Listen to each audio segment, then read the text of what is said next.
आप देख रहे हैं सबसे पहला जलालुद्दीन, ये सब इंस्पेक्टर, ये पूर्व दरोगा रहे, रिटायर्ड दरोगा, ये अतहर परवेज, इन सब ने मिलकर एक डॉक्यूमेंट तैयार किया 2047, अब से 25 साल बाद, जब हिंदुस्तान आजादी का शताब्दी मना रहा होगा। आजादी की शताब्दी यानी 1947 में हम आजाद हुए, तो 2047, अगली तस्वीर दिखाई, 2047 में इन्होंने हिंदुस्तान को इस्लामिक राष्ट्र, मुस्लिम राष्ट्र बनाने की तैयारी कर ली, और ये डॉक्यूमेंट है। पहली तस्वीर दिखाई है डॉक्यूमेंट की पहली तस्वीर, वो जो डॉक्यूमेंट है ये आप देख रहे हैं, डॉक्यूमेंट 2047, इंडिया 2047 आपने लिखा है, ये वो डॉक्यूमेंट है। फुल स्क्रीन लीजिए और देखिए, रेड पड़ी तो रेड के बाद पोस्टर जो मिले हैं वो आप देख रहे हैं, एनडीएसडीपीआई के जो पोस्टर हैं वो आप देख रहे हैं कि तो कैसे, किस तरह से आखिर 4 चरणों में हिंदुस्तान को इस्लामिक राष्ट्र बनाने की तैयारी है, 4 चरणों में।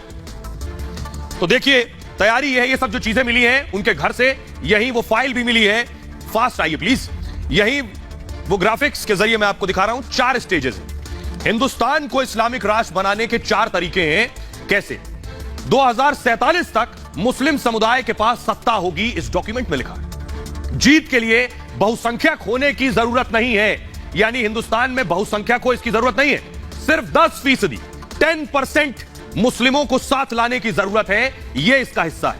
10% मुस्लिम बहुसंख्यकों को घुटने के बल ला देंगे, यह इसमें लिखा हुआ है। 4 चरणों में इस्लामिक शासन का पूरा सपना हो जाएगा, 4 चरणों में। देखिए अब एक एक चरण दिखा रहा हूं। पहला चरण क्या है? पहला चरण यह है कि पहले पीएफआई के झंडे के नीचे मुस्लिमों को एकजुट करेंगे, उसके बाद मुस्लिमों को हथियार चलाने का प्रशिक्षण देना होगा। फिर दूसरा चरण आ जाएगा, ये 2 फेज हो गए, मुसलमानों को हथियार चलाने का प्रशिक्षण दे लिया, ट्रेंड हो गए। अब क्या होना है? हिंसा का सीमित इस्तेमाल किया जाएगा दूसरे चरण में, हिंसा के जरिए बहुसंख्यकों को आतंकित कर दिया जाएगा। उसके बाद अच्छे सिपाही को बम चलाने की भी ट्रेनिंग दी जाएगी। इरादे को छिपाने के लिए राष्ट्रीय ध्वज का इस्तेमाल करें। समझिए अब कहां कहां अचानक राष्ट्रीय ध्वज निकल आते हैं, यहां से भी आपको कनेक्ट करना होगा। कार्यपालिका और न्यायपालिका में घुसपैठ करना होगा, यह दूसरे चरण में। ज्यादा से ज्यादा जानकारी जुटानी होगी, यह भी इसमें लिखा है। अब शुरू होगा तीसरा चरण। इस तीसरे चरण में क्या है? एससी, एसटी और ओबीसी से गठजोड़ करना होगा।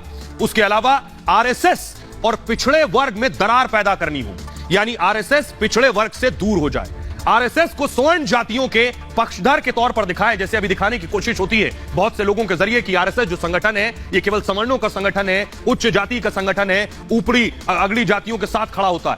उसके बाद तीसरे चरण में सेक्युलर पार्टियों को भी बदनाम करना होगा, यह भी शामिल। मुस्लिमों और एससी, एसटी, ओबीसी की अपनी एक पार्टी बनानी होगी तीसरे चरण में। इसी चरण में हथियारों का स्टॉक भी बढ़ाना है, इसी चरण में शुमार। अब आया सबसे आखिरी इंपॉर्टेंट चौथा चरण, इसमें है पीएफआई की अहमियत बढ़ानी होगी, कैसे पॉपुलर फ्रंट ऑफ इंडिया की इंपॉर्टेंस बढ़ाई जाए। पीएफआई को मुस्लिमों का निर्विवाद संगठन बनाना होगा, यानी सबसे ज्यादा एक्सेप्टेबिलिटी पीएफआई की हो, अन्य इस्लामिक संगठन किनारे किए जाएंगे। 50% एससी, एसटी, ओबीसी का भी विश्वास हासिल करेंगे, और उसके बाद तब राष्ट्रीय स्तर पर सत्ता हासिल करना आसान होगा, यानी मकसद सत्ता हासिल करना। सत्ता के बाद सरकारी तंत्र में अपने लोगों को भेजना होगा, यह शामिल है। ये 4 चरण हो गए। अब इसके बाद आगे क्या होगा यह आपको बताऊंगा, लेकिन उससे पहले ऐसा करते, लेकिन उससे पहले कैसे पूरी साजिश बेनकाब हो गई, आइए मैं आपको दिखाऊं। पीएफआई की साजिश का हिस्सा ये देखिए, ये